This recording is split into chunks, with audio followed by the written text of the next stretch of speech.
Hi friends, welcome back to our channel Akividu. ఈ పేరు వినగానే జనరల్ గా చెరువులు, వ్యాపారాలు గుర్తొచ్చేవి. కానీ ఈ ఏడాది మార్చి 27న శ్రీరామనవమి రోజున అక్కడ జరిగిన దృశ్యాలు చూస్తే ఎవరైనా షాక్ అవ్వాల్సింది. ఒకవైపు జై శ్రీరామ్ నినాదాలు, మరోవైపు మా సంప్రదాయం మాకు కావాలనే నిరసనలు, మధ్యలో పోలీసుల లాఠీ చార్జీలు, రాళ్ల వర్షం. అసలు ఒక దళిత పేటలో ఉన్న పురాతన కట్టడం రాష్ట్ర వ్యాప్తంగా ఇంత పెద్ద ఇష్యూ ఎలా అయింది? దళిత సంఘాలు చెబుతున్న ఈ గోంతెమ్మ కథ ఏంటి?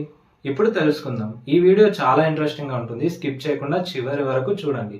ఆకివీడులోని పెదపేట అనేది ప్రధానంగా దళిత సామాజిక వర్గం అంటే మాలలు నివసించే ప్రాంతం. అక్కడ ఒక పాత కట్టడం ఉంది, అది దాదాపు 100 ఏళ్ల నాటిది.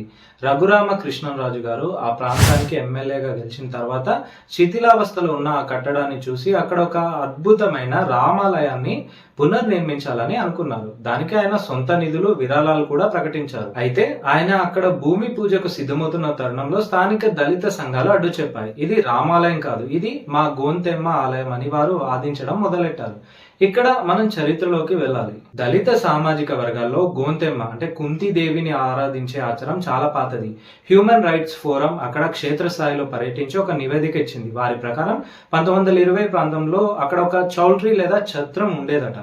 దళితులు తమ పండుగలు, శుభకార్యాలు అక్కడ చేసుకునేవారు. అక్కడ గోంతెమ్మ విగ్రహం ఉండేదని, అది వారి కులదైవం అని వారు చెబుతున్నారు. మరోవైపు అక్కడ రాముడి విగ్రహాలు ఎలా వచ్చాయనే దానికి ఒక వర్షన్ ఉంది. సుమారు 20-25 ఏళ్ల క్రితం కొందరు భక్తులు అక్కడ చిన్న రాముడు, సీత విగ్రహాలను పెట్టారట. అప్పట్లో ఎవరు అభ్యంతరం చెప్పలేదు. కాలక్రమేణా అక్కడ భజనలు చేయడం, శ్రీరామనవమి వేడుకలు జరుపుకోవడం వల్ల అది రామాలయంగా పిలువబడడం మొదలైందట. ఇక రికార్డుల విషయానికి వస్తే ఆశ్చర్యకరమైన విషయం ఏంటంటే ఆ ప్రాంగణానికి ఉన్న విద్యుత్ కనెక్షన్ రికార్డుల్లో రామాలయం అనే పేరే నమోదైంది. దీన్ని రఘురామకృష్ణరాజు గారు ప్రధాన ఆధారంగా చూపిస్తున్నారు. ప్రభుత్వ రికార్డులో రామాలయం అని ఉన్నప్పుడు అది గొంతెమ్మ ఆలయం అని గొడవ చేయడం ఏంటి అనేది ఆయన ప్రశ్న. కానీ ప్రతిపక్షాలు మరియు దళిత సంఘాలు ఏమంటున్నాయంటే కరెంటు బిల్లులో పేరు మార్చుకోవడం పెద్ద విషయం కాదని, రెవెన్యూ రికార్డుల్లో అది ఛత్రంగానే ఉందని వారు వాదిస్తున్నారు. ఆ వివాదాస్పద స్థలం సుమారు 300 నుంచి 500 గజాల మధ్యలో ఉంటుంది. ఆకివీడు పట్టణ జనాభాలో సుమారు 10% మంది ఎస్సీలు ఉన్నారు. పెద్దపేటలో దాదాపు అందరూ హిందూ దళితులు. అయితే ఇక్కడ ఒక చిన్న పాయింట్ ఉంది. ఆ ప్రాంతంలో క్రైస్తవ మతం వైపు మళ్ళిన వాళ్ళు కూడా గణనీయంగానే ఉన్నారు. రఘురామకృష్ణంరాజు గారి ఆరోపణ ఏంటంటే స్థానికంగా ఉన్న కొందరు క్రైస్తవ మత పెద్దలు దళితులను రెచ్చగొట్టి హిందూ దేవాలయం కట్టకుండా అడ్డుకుంటున్నారని. అయితే దీనికి సరైన ఆధారాలు లేవు, కానీ అది రాజకీయంగా పెద్ద దుమారం అయితే రేపింది. ఈ గొడవ కేవలం గుడి గొడవ కాదు, ఇది ఇగోల గొడవ కూడా మారింది. రఘురామకృష్ణంరాజు గారు ఈ విషయాన్ని ప్రతిష్టాత్మకంగా తీసుకున్నారు. నేను హిందూ ధర్మాన్ని కాపాడుతాను, ఇక్కడ రామాలయం కట్టి తీరుతాను అని ఆయన భీష్మించు కూర్చున్నారు. ఆయనకు మద్దతుగా విశ్వ హిందూ పరిషత్, బజరంగ్ దళ్ వంటి సంస్థలు ఇప్పటికే రంగంలోకి దిగాయి. మరోవైపు స్థానిక దళిత నేతలు మరియు మాజీ ఎంపీ హర్షకుమార్ వంటి వారు రంగంలోకి దిగి దళితుల ఆస్తులను ఆక్రమించుకొని వారి సంప్రదాయాలను తొక్కిపెట్టి రామాలయం కట్టడం ఏంటి అని ప్రశ్నిస్తున్నారు.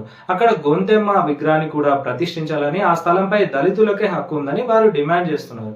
మార్చి 27న రఘురామకృష్ణంరాజు గారు పెదపేటకు వెళ్తున్నప్పుడు పోలీసులు ఆయనకు అడ్డుకున్నారు. అప్పటికే 2 వర్గాలు మోరించి ఉన్నాయి.